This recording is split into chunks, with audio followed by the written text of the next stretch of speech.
Carter had enough wealth to purchase silence, comfort, and immediate respect from anyone who crossed his path in the affluent town of Greenwich, Connecticut.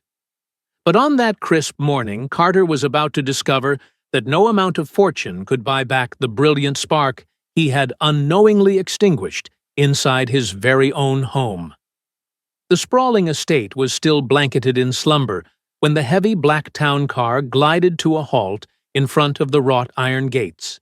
The time was exactly 7:36 in the morning, a schedule he kept with ruthless precision. Arthur, his loyal and discreet chauffeur, barely had the opportunity to step out and open the passenger side. Carter pushed the heavy door open himself, his sleek silver phone already permanently glued to his ear. He barked orders about corporate mergers, aggressive investors, and stock portfolios, as if the rotation of the entire Earth depended solely on the next command that leapt from his tongue. He demanded that the 10 o'clock morning meeting be firmly confirmed, warned the legal department that he would tolerate absolutely zero delays, and insisted all financial reports be placed on his mahogany desk before the stroke of noon. He marched through the grand marble foyer without noticing the fresh scent of lilies, entirely deaf to the soft, rhythmic tapping of little shoes. Sophie was slowly descending the sweeping grand staircase, wearing a bright yellow ribbon, carefully tied in her hair. In her small hands, she delicately held a colorful drawing crafted with bright wax crayons. She had spent the entire morning illustrating a massive, radiant sun, a sturdy house filled with wide windows, and 3 stick figures holding hands beneath the sky. "Daddy, look what I made for you today." The little girl announced, her voice brimming with innocent hope. Carter only turned a fraction of his face toward her direction. His sharp, calculating eyes remained fiercely locked onto the glowing screen of his expensive smartphone. "Not right now, Princess." He dismissed her with a wave of his hand. "Daddy is right in the middle of sorting out something incredibly important for the company." Sophie immediately froze on the very last step of the grand staircase. The bright, enthusiastic smile on her delicate face diminished, slowly fading out, exactly like a warm candle, completely extinguished by a harsh winter draft. Carter briskly stepped into his massive home office and firmly shut the heavy oak door before she could even utter a single word about why that specific crayon drawing meant so much to her. The little girl remained completely still, silently staring at the dark polished wood, desperately hoping the door would swing open just one more time. It remained firmly shut. Betty, the elderly housekeeper, emerged from the spacious kitchen, quietly wiping her damp hands on a faded floral apron.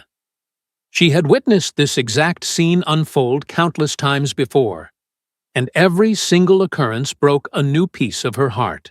The seasoned housekeeper released a profound, heavy sigh that echoed softly in the cavernous hallway. Betty had dedicated many years of her life to working in this Greenwich mansion and knew every invisible, aching fracture within this broken family. She intimately understood the deep loneliness deliberately hidden inside ridiculously expensive toys, the profound sadness guarded within the shining corridors, and the crushing absence cleverly disguised as financial security. "Your father works incredibly hard, my sweet angel, but he simply never seems to finish his work," Betty murmured gently, though she knew her words offered little real comfort. Betty simply stroked the little girl's soft hair with tender affection and guided her back toward the warm kitchen to enjoy a tall glass of milk and a generous slice of pound cake. Shortly after they sat down, the grand front doorbell chimed loudly, signaling the arrival of someone entirely new to their isolated world. Waiting quietly outside the massive double doors stood Claire, the newly hired maid sent by the local agency. She wore plain, modest clothing and carried a thoroughly worn canvas bag slung casually over her left shoulder. Her dark, expressive eyes clearly displayed the heavy weight of exhaustion, but they also held a magnificent, unwavering calm characteristic of those who completely embrace life's struggles before even stepping onto the battlefield. "Good morning, my name is Claire, and I am here for the open position," she announced softly but confidently. Betty immediately ushered her inside with a welcoming nod. "Come in, my dear," Betty said warmly. "This house is exceptionally large and demanding, but with a healthy dose of patience, you will learn the ropes soon enough." Claire stepped into the grand foyer, observing the space, without a single ounce of envy. She silently admired the glittering crystal chandeliers, the imported Italian marble floors, and the impossibly high ceilings. All of this immense wealth was undeniably impressive, but it absolutely failed to intimidate her spirit. Claire had already faced down personal hardships and quiet tragedies far greater than the daunting task of scrubbing the floors of a wealthy businessman's sprawling estate. Betty efficiently explained the strict daily routine, thoroughly demonstrated the array of specialized cleaning products, and officially introduced little Sophie. The young girl was quietly observing every single movement from the safety of the kitchen doorway. "Hello there, little one. What might your name be?" Claire asked, crouching down to her eye level. "Sophie," the child whispered shyly. "What an absolutely beautiful name!" Claire exclaimed with a genuine bright smile. "It actually sounds exactly like a piece of music." Sophie curiously tilted her head to the side, her interest suddenly piqued. "A name can sing?" the little girl asked, utterly confused by the strange concept. Claire's smile softened with profound warmth. "Certain names definitely sing a beautiful melody whenever someone pronounces them with true tenderness and love," Claire explained gently. The little girl did not offer a verbal response to this poetic thought, but her bright eyes widened. She carefully stored that comforting sentence deep inside her heart, holding onto it just as fiercely as one might guard a precious, unexpected gift. Over the following days, Claire seamlessly blended into the background, executing her demanding duties in near absolute silence. She meticulously dusted the vast guest bedrooms, efficiently organized the cavernous laundry area, mopped the seemingly endless polished corridors, and actively avoided causing any disruption. Yet the longer she navigated the quiet corners of the massive mansion, the more clearly she understood the root of its lingering sorrow. The profound sadness permeating the air did not originate from a lack of beautiful, expensive things. It stemmed entirely from a devastating lack of human presence. Carter was barely ever physically present at the house, usually trapped in the sprawling concrete jungle of the city. Whenever he did manage to return to Greenwich, his mind remained entirely distant, lost in a swirling sea of endless corporate obligations. Sophie constantly waited for him during the late afternoon hours, pacing nervously near the heavy oak door of his private study. Sometimes she would quietly repeat a rehearsed sentence, clutch a favorite plush toy tightly to her chest, or invent an entirely new imaginative story to share with him. But Carter would always wave her away endlessly, repeating the exact same hollow promise, "Tomorrow, we will do it later." Tragically, that promised tomorrow stubbornly refused to ever arrive. On a particularly gloomy, rain-swept Tuesday afternoon, Claire discovered Sophie lying flat on her stomach across the expensive Persian rug in the main living room. The little girl was completely surrounded by dozens of pristine porcelain dolls, shiny remote-controlled cars, elaborate board games, and brightly illustrated storybooks scattered in every direction. Despite the mountain of entertainment, the young girl was absolutely not playing with a single item. She was simply tracing her tiny index finger slowly over the surface of the rejected crayon drawing, which had been sharply folded into 4 neat sections. "Are you feeling sad today, Sophie?" Claire asked, her voice a gentle whisper, barely rising above the rhythmic drumming of the rain against the tall glass windows. The little girl simply shrugged her small shoulders in response. "I have plenty of expensive toys," Sophie replied quietly. A child who has a whole room full of brand new toys isn't supposed to be sad, right? Claire felt a sudden sharp ache grip her chest tightly. Without caring about her pending chores or the strict schedule, she immediately sat cross-legged on the floor right beside the lonely child. "Yes, she absolutely can be," Claire answered with gentle honesty.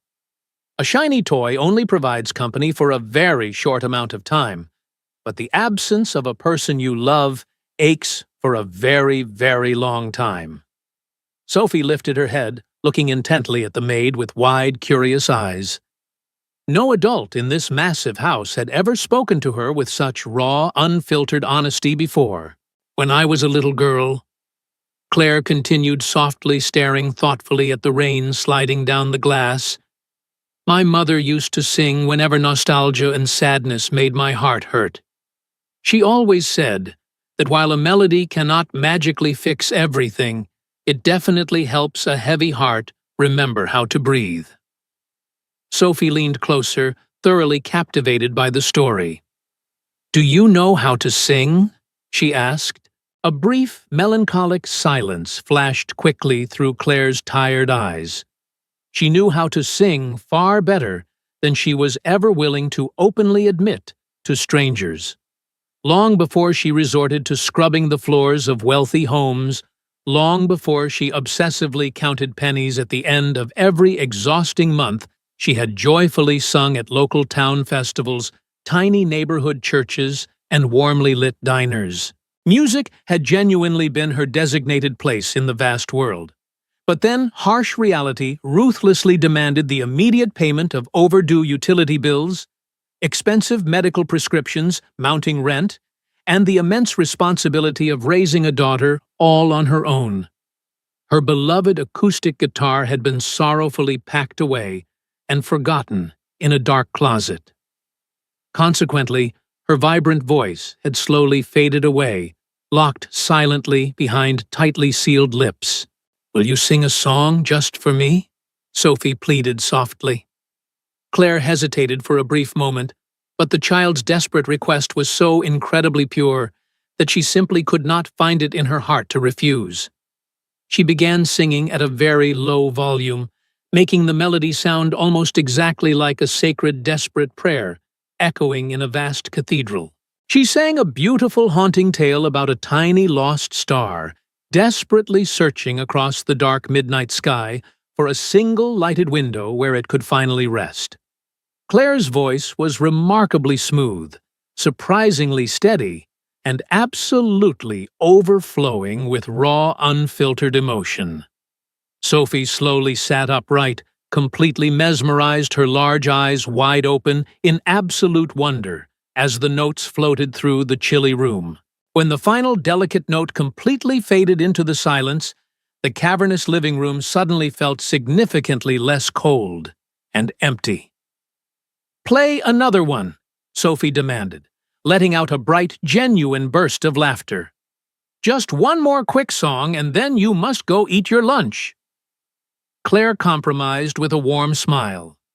On that rainy afternoon, an incredibly special, entirely secret club was officially born. The very next morning, Claire brought an antique acoustic guitar hidden safely inside a thoroughly battered and deeply scratched leather case. She patiently waited until Carter's black car rolled out of the heavy iron gates, quickly rushed through her primary dusting tasks, and hurried up the grand staircase. The little girl was already sitting patiently beside the large bay window, watching the damp garden with eager anticipation. "I brought something incredibly special to show you today," Claire announced, carefully laying the heavy leather case on the carpet. When Claire unlatched the ancient clasps and opened the lid, Sophie immediately brought both of her tiny hands up to cover her shocked face. "It looks completely magical," the child whispered in awe. "It is a guitar," Claire explained, "and it keeps hundreds of hidden stories securely wrapped inside its silver strings." Claire patiently taught the eager little girl exactly how to press down and pluck a single simple note. Sophie pressed incorrectly, laughed loudly at the strange buzzing sound, and bravely tried the motion all over again. The resulting chord emerged completely distorted and awkward, but to Sophie's tiny ears, it sounded like the most spectacular symphony ever composed in the history of the world. Soon after, those clumsy notes evolved into short, joyful melodies, awkward clapping rhythms, and utterly nonsensical lyrics invented right on the spot. Claire masterfully transformed every single musical mistake into a fascinating lesson, celebrating every single clumsy attempt as a monumental victory. Sophie, who had previously tiptoed through the house like a silent ghost, suddenly began singing at the top of her lungs across the grand hallways. Betty, the observant housekeeper, was naturally the first person to notice this incredible transformation. She stopped dead in her tracks near the main corridor upon hearing the beautiful mixture of a child's gleeful singing accompanied by the rich strumming of a wooden guitar. Peeking cautiously through the cracked door, she witnessed Sophie smiling in a radiant, unburdened way she had not seen in countless heartbreaking years. Claire pressed a single finger to her lips, silently begging for secrecy, and Betty just wept happy tears as she returned to the kitchen. As several weeks melted away, the secret morning music club transformed into the hidden beating heart of the sprawling Greenwich mansion. Every single morning, the exact second Carter's vehicle disappeared down the long driveway, Sophie eagerly awaited Claire's magical arrival. She excitedly learned countless new tunes about blooming spring flowers, brave little birds learning to fly, and the quiet courage needed to face the dark. Sophie spent hours diligently drawing imaginary admission tickets for a spectacular concert, carefully taping the colorful paper squares directly onto her bedroom wall. Right in the dead center of this colorful masterpiece, she boldly wrote, with a thick black marker, "Daddy will definitely watch my show." Claire read those optimistic, innocent words and immediately felt a cold shiver of absolute terror run down her spine. Claire understood perfectly well that the fragile promises of innocent children frequently shattered when they relied heavily upon chronically busy, absent-minded adults. But on one particular Friday afternoon, something completely unexpected threw their hidden routine into total chaos. A massive corporate merger meeting was abruptly canceled at the last minute, forcing Carter to return to the quiet Connecticut estate in the middle of the afternoon. He barged through the front doors without offering any warning, angrily ripping off his expensive tailored suit jacket, still visibly furious over the failed financial negotiation. It was then that he abruptly paused. He clearly heard music filtering through the quiet house. It certainly was not the pristine digital sound of his expensive stereo system. This music was wonderfully alive, undeniably close, and beautifully imperfect.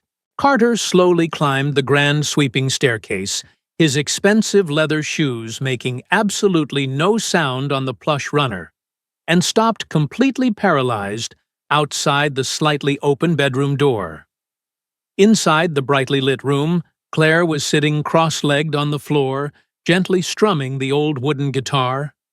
Sophie, wearing her favorite yellow dress, was passionately singing while clutching a plastic hairbrush like a professional microphone. Her bright eyes sparkled with undeniable joy, and her entire face was illuminated by a massive, unrestrained smile. Carter stood completely frozen in the doorway, unable to draw a single breath. For the absolute first time in his chaotic life, he truly saw his daughter not as a heavy obligation or a pending task, but as a brilliant, living child. A sharp, agonizing realization pierced straight through his chest. He finally understood that this overwhelming happiness existed entirely without him, and absolutely not because of him. The sudden loud thud of his heavy leather briefcase slipping from his relaxed grip and hitting the hardwood floor abruptly interrupted the joyful melody. Claire immediately snapped her head up, her eyes wide with absolute panic, bracing for immediate termination. Sophie spun around her face instantly, lighting up with immediate, uncontainable joy, acting precisely as if this sudden interruption was the greatest birthday gift imaginable. "Daddy, you came home incredibly early today," she cheered loudly. "I was just practicing my singing." "Do you want to see Aunt Claire?" says my singing voice sounds exactly like a brave little bird that is finally learning how to fly high into the sky. Carter stood completely speechless in the doorway, his throat suddenly feeling as though it were tightly sealed shut. He stared blankly at his precious daughter, taking in her massive, genuine smile, the weathered wooden guitar resting comfortably on his maid's lap, and the colorful crayon drawings proudly plastered across the expensive wallpaper. On one specific drawing, Sophie had carefully painted 3 distinct figures sitting comfortably on the grass. Claire was depicted holding the large wooden guitar Sophie was shown singing with her mouth wide open, and Carter was drawn standing right beside them, wearing a black business suit but sporting a massive, happy smile. Directly underneath the drawing, written in clumsy, uneven letters, read the words, "My big, spectacular show with Daddy." Claire scrambled to her feet so quickly she nearly tripped over the carpet. "Mr. Carter, please forgive me. I absolutely should never have brought my personal instrument into your home without securing your explicit permission." "First," Claire stammered, her voice trembling slightly, "my only intention was to bring a little bit of comfort. I never meant to disrupt the strict routine of your household."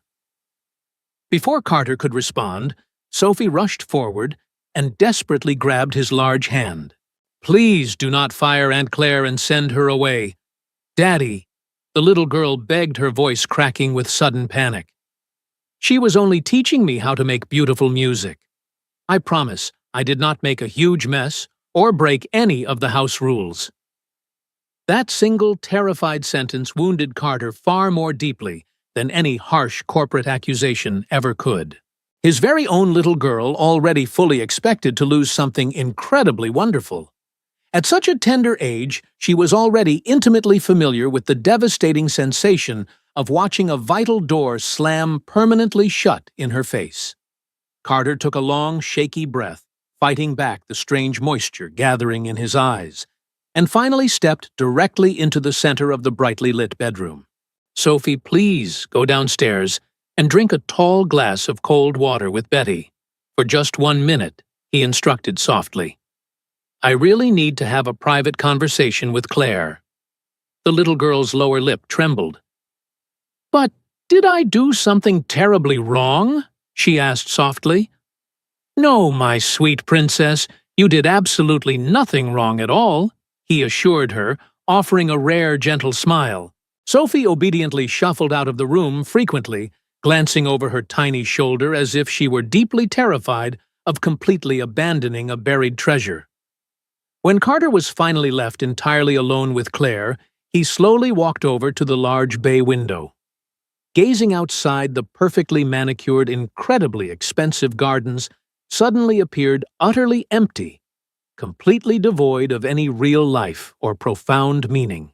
"Exactly how long has this secret music club been going on?" Carter asked quietly, not turning around to face her. "About 2 weeks, sir, perhaps a little bit longer than that," Claire replied honestly, wringing her hands nervously.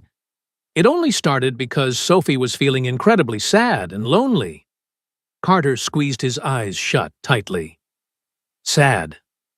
The simple word crashed into his chest, like a judge's heavy gavel delivering a final, inescapable sentence.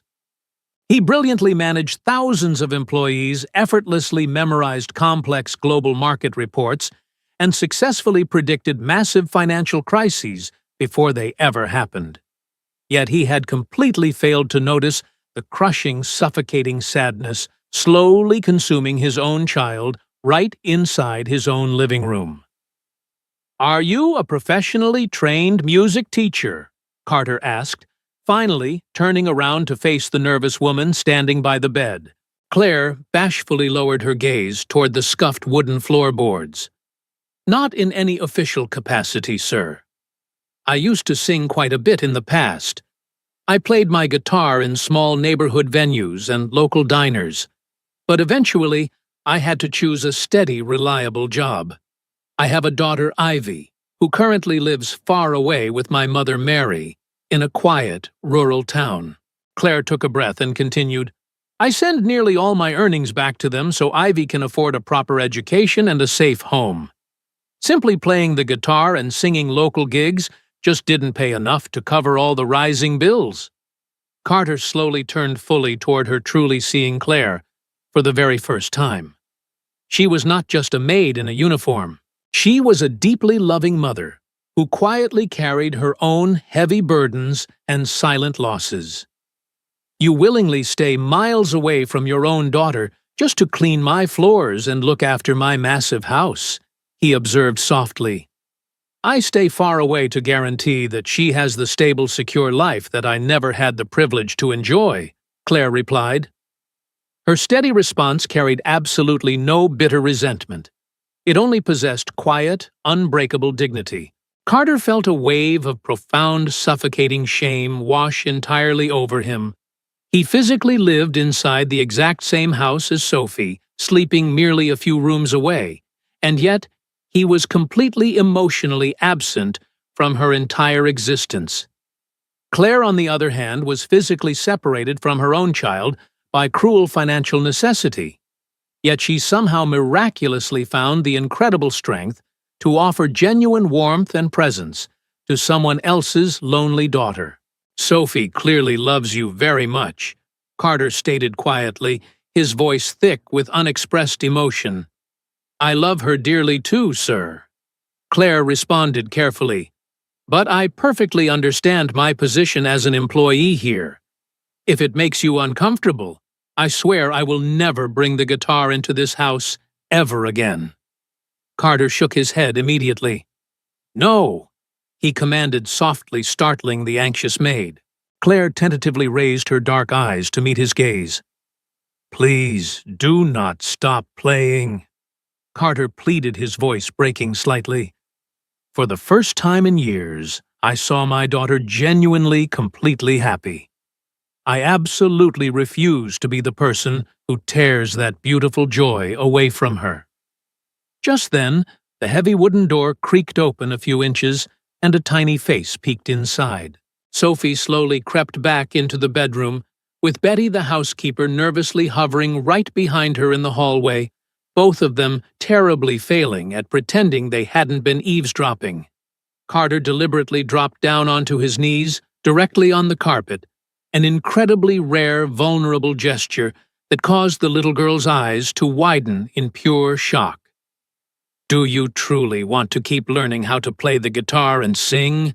He asked gently. I want to do it more than anything else in the whole wide world, Sophie whispered enthusiastically. Then you will absolutely continue, Carter promised firmly, but only under one very strict condition. Sophie nervously held her breath, terrified of the impending rule. I want to sit and watch the show whenever I possibly can, he finished. The brilliant smile that erupted on the little girl's face completely illuminated the entire room. But you have to sit flat on the floor, Daddy. That is the strict club rule, she giggled. Carter let out a real booming laugh. Then I suppose I will happily learn to follow the rules. On that miraculous afternoon, for the absolute first time in countless years, Carter actually stayed home. He did not sign a single corporate document, he entirely ignored his incessantly buzzing phone, and he absolutely refused to rush back to the chaotic city. He sat comfortably on the soft rug right beside his beaming daughter, while Claire masterfully strummed a beautiful, simple, and uplifting melody. Sophie sang with noticeable hesitation at the very beginning, but soon her voice swelled with magnificent courage. When she proudly finished the final verse, she enthusiastically clapped for herself and immediately grabbed Carter's large hand. Now, Daddy, you have to formally say thank you to the music, she instructed seriously. Thank you, music, Carter repeated awkwardly, feeling completely out of his depth. Sophie giggled loudly. Not like that. You have to say thank you using your heart. Carter truly did not know how to accomplish such a vulnerable task. He had spent his entire adult life aggressively protecting his heart, treating any display of emotion as a fatal weakness in the cutthroat business world. But looking deeply into Sophie's hopeful eyes, he genuinely tried. "Thank you for patiently waiting for me to wake up, Princess," he whispered softly. Sophie instantly threw her small arms tightly around his neck. Claire respectfully turned her head away to avoid intruding on the incredibly private healing moment, while Betty openly wept silent tears of pure joy while standing firmly in the doorway. Following that monumental day, the massive estate began to slowly, irreversibly transform. Carter did not magically become an entirely flawless man overnight, but he fiercely battled his deeply ingrained workaholic habits every single day. He permanently canceled trivial dinner parties, drastically reduced his exhausting international business trips, and intentionally left his silver phone locked inside his briefcase during breakfast. Initially, Sophie found this sudden change incredibly strange. She innocently asked if he had caught a terrible fever, if the wealthy company had tragically gone bankrupt, or if someone was forcing him to stay home. Carter always delivered the exact same honest answer: "I simply choose to stay here with you." The morning music lessons evolved into a beautiful afternoon tradition. Claire now played openly, officially granted full permission to fill the home with joyous sound. She patiently taught Sophie how to breathe deeply, how to listen carefully to the rhythm, and how to bravely try again after missing a note. Carter joined them on the carpet whenever he possibly could. Sometimes he arrived utterly exhausted, his forehead deeply lined with corporate stress, but merely hearing his daughter's cheerful singing instantly made the heavy world shrink to a manageable size. One evening, after a particularly loud and joyful lesson, Sophie curiously asked about Claire's daughter Ivy. Claire softly explained that the little girl was 9 years old, deeply loved playing the violin, and lived very far away because difficult circumstances demanded painful sacrifices. Sophie looked completely puzzled by this explanation. "Doesn't she miss you terribly every single day?" Sophie asked. "Then you should just bring her to live here with us." Claire smiled a heartbreakingly sad smile. "It just isn't that simple, my sweet love." Carter had been quietly listening from the hallway, and those innocent words echoed loudly in his mind for the entire night. The following morning, he invited Claire to sit down in the formal living room. "I spent all night thinking about what Sophie suggested," he began. Claire instantly tensed up. "Mr. Carter, she is merely an innocent child. She does not understand the immense financial burden of such things, but I absolutely do." Carter raised his hand gently to stop her. "I want to officially hire you as Sophie's full-time music tutor with a generous fair salary, a significantly reduced work schedule, and a comfortable home in the empty guest cottage on the property. If you accept Ivy, and Mary can move here immediately." Claire covered her trembling mouth with both hands. "I cannot possibly accept something so massive and generous," she cried softly. "You absolutely can," Carter insisted, his voice thick with deep gratitude. "You return the light and joy to my precious daughter's life. Please allow me the immense honor of helping you completely restore yours." The heavy tears flowed freely before Claire could even form a proper verbal response. For so many agonizing years, she had trained herself to remain fiercely strong and silent. Now, someone was finally offering her the beautiful, priceless chance to be a present, active mother once again. "I accept," she whispered through her joyful tears, "but I fiercely insist on working hard to truly earn my keep." Carter smiled warmly. "You already have." When Sophie finally heard the spectacular news, she sprinted wildly through the massive corridors, screaming at the top of her lungs that she was getting a brand new best friend. Betty spent the entire afternoon baking an enormous, glorious chocolate cake to celebrate the occasion. Carter personally handled the complicated logistics of the local school enrollment, the bedroom furniture, and the safe transportation without ever turning his generous gesture into a boastful spectacle. A few days later, Ivy finally arrived alongside her gentle grandmother, Mary. Ivy was a wonderfully shy little girl, with large, incredibly observant eyes, fiercely clutching a scuffed wooden violin case tightly to her chest. Sophie immediately welcomed her as if they had been the closest of sisters for their entire lives.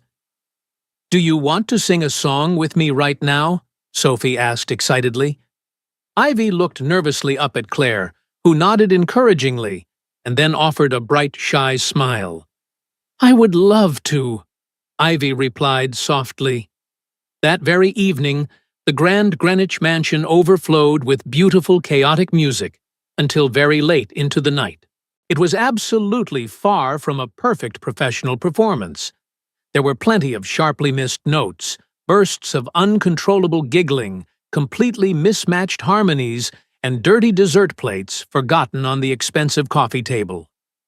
Yet as Carter sat comfortably on the floor, listening to Oliver, the gardener enthusiastically clapping along from the porch, and Mrs. Higgins the cook humming from the kitchen, it profoundly felt like the very first time his massive house actually remembered how to breathe. He watched Sophie leaning happily against Ivy Claire, masterfully tuning the guitar, Betty cheerfully singing off-key, and elderly Mary tapping her worn shoes completely out of rhythm. In that beautiful, chaotic moment, he deeply understood that a true family is not strictly defined by those who share the same bloodline.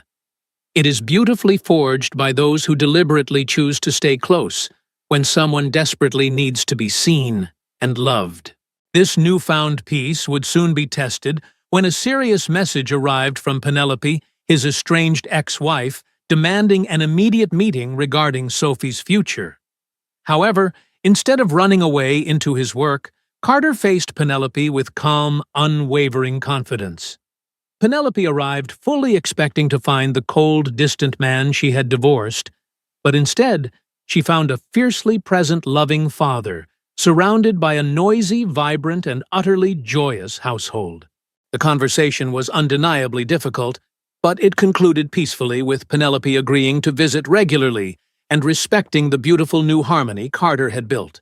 As the years rolled gently by, the once silent mansion blossomed into a vibrant sanctuary of shared melodies and unwavering warmth. Carter learned a profound lesson that reshaped the remainder of his days, a truth that echoed deeply within the hearts of everyone who walked through those grand doors. Life frequently deceives us into believing that providing material comfort is the absolute ultimate expression of affection. We chase endless horizons, accumulating vast fortunes, utterly convinced that a heavier bank account will somehow construct an impenetrable fortress of security around those we hold dear. Yet as the fleeting seasons slip through our tired and grasping fingers, we slowly discover a magnificent truth hidden in the quiet, dusty corners of our busy lives. The single most valuable currency we can ever possibly offer our loved ones is never gold nor sprawling estates, but the undeniable grounding weight of our undivided presence. A child does not remember the expensive price tag attached to a forgotten toy, but they will forever cherish the simple afternoon you willingly sat on the floor and genuinely listened to their clumsy off-key songs. Time remains the only precious resource we can absolutely never earn back once it is spent. True enduring wealth is ultimately found in shared bursts of laughter in quiet and lingering conversations, and in the profound courage to pause our relentless, blinding ambitions just to truly witness the beautiful lives blooming right in front of us. When we finally choose to be completely present, we realize that genuine love requires no grand, expensive stage, only an open, patient heart completely willing to stay.